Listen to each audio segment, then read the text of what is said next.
We're going to continue our journey through a couple more professional connections. And the next one is the British Accounting and Finance Association.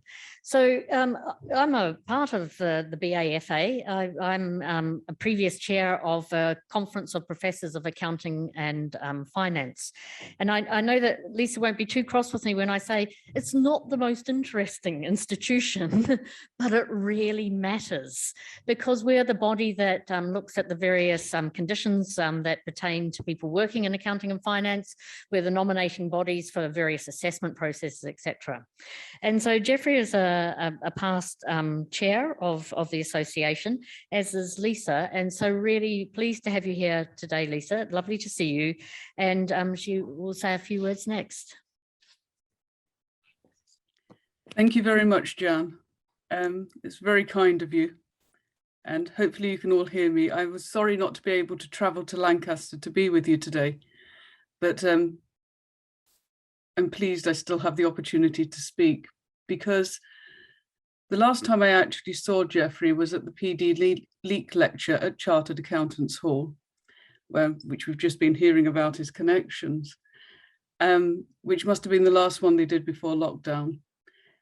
And I was sitting between Jeffrey and with Hilary Lindsay, who I had to keep very quiet on that evening because I couldn't tell her at that point she'd received the Distinguished Contribution Award from BAFA, which she was given later that year.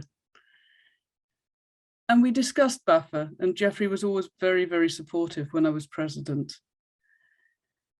And we both said yes, it'd been a good experience. We'd enjoyed the work we'd done, but we both were very glad to be able to lay it down and move on to other things. It's quite time consuming and all consuming while you're doing that role.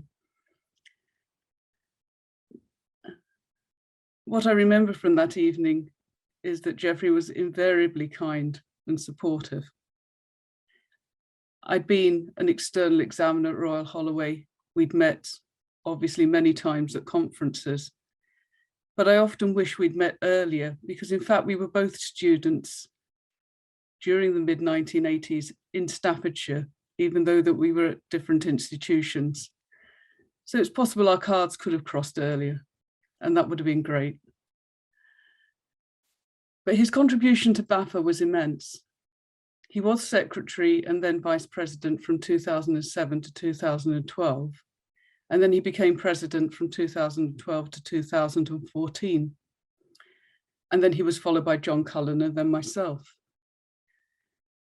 The key thing is that as secretary of the British Accounting Association, as it was then,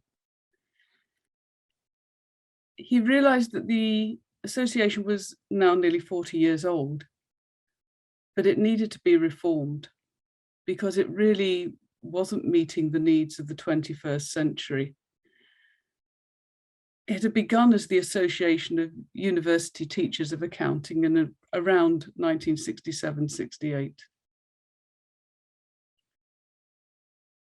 But of course, by 2007, the demographic had really changed. There were more women, there were more early career researchers, and we'd welcomed many, many colleagues from all over the world who were teaching accounting in British universities. More importantly, as secretary, he realized that actually, to put not too fine a point on it, we were preaching a lot about corporate governance, and our own corporate governance was, well, more like a club. And he grasped this, and realizing that charities, and BAFA is a charity, were being scrutinized and that learned societies are under the perpetual threat of being removed from charitable status, he got to work with David Otley and they rewrote the constitution of BAFA. They changed the structures by which it was organized and brought in more accountability and, in fact, corporate governance. And John and I were able to build on this work, introducing new membership systems. I had the great pleasure of grappling with GDPR And we've handed over to the current president, Tevan Subarian, a platform on which BAFA can build for increasing diversity and inclusion, and indeed sustainability. What Geoffrey taught us, indeed, was that you can't take trusteeship lightly. You can't take your stewardship of an organization lightly. So I'd like to read a little bit that Jane Broadbent wrote when she nominated Geoffrey to be the Distinguished Accounting Academic of BAFA, which is an award we give to one person every year. And she wrote this. She wrote that Geoffrey, as secretary, led BAFA through a range of changes to its constitution. He served on the leadership team of BAFA at an important time in its development, and was also wise enough to realize that he should delegate and pass on to new hands to take the reformed organization forward. She said Geoffrey can take control, but does so with a view of enabling others. And it is this aspect of his academic leadership that helped to lay the foundation for a learned society that is now fit for purpose. And one of my great pleasures as president was to be able to award the Distinguished Accounting Academic Prize to Geoffrey for his work with BAFA, the ICAEW, but his other organizations, for all his care of his doctoral students, undergraduates, postgraduates at home and abroad. This is why and it goes without saying, his immense work in the field of sustainability and accounting. That's why he won the Distinguished Accounting Academic Award. And in some ways, he had the best of it because he was awarded the prize at the dinner we had in 2017 in the Scottish Parliament building.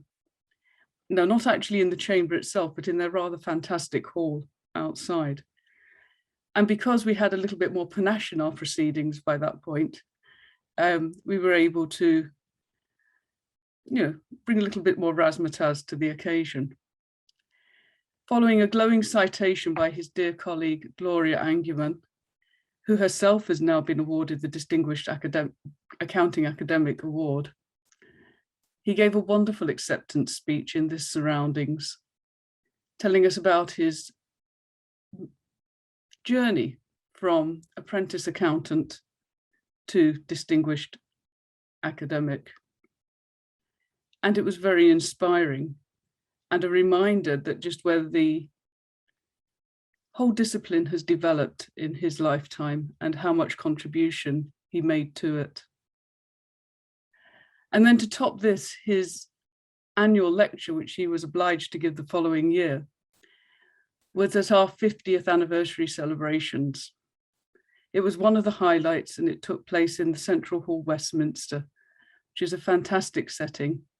And he delivered a fine, deep and humorous lecture on the role of accountants in combating false news, echo chambers and misrepresentations, such as those becoming rife in UK and US politics, and which I suspect are being played out to some extent in Glasgow this week.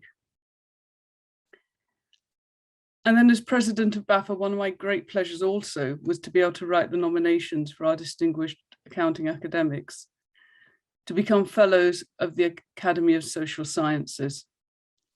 And Geoffrey provided me with his CV, which enabled me to see the richness of his leadership work at home and abroad, the positions he'd had in Japan, South Africa, Sweden, as well as at Royal Holloway, Prince's Trust, Chartered Accountant, and BAFA.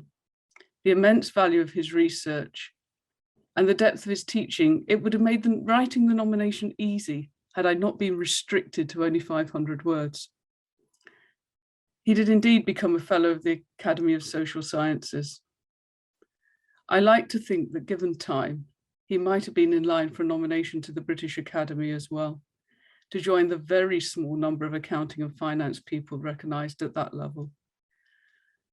Time sadly was cut short, but I am so pleased that he did receive the Distinguished Accounting Academic Award and the fellowship with the Academy of Social Sciences while he was with us, because there are very few people who have deserved it more. Thank you very much indeed.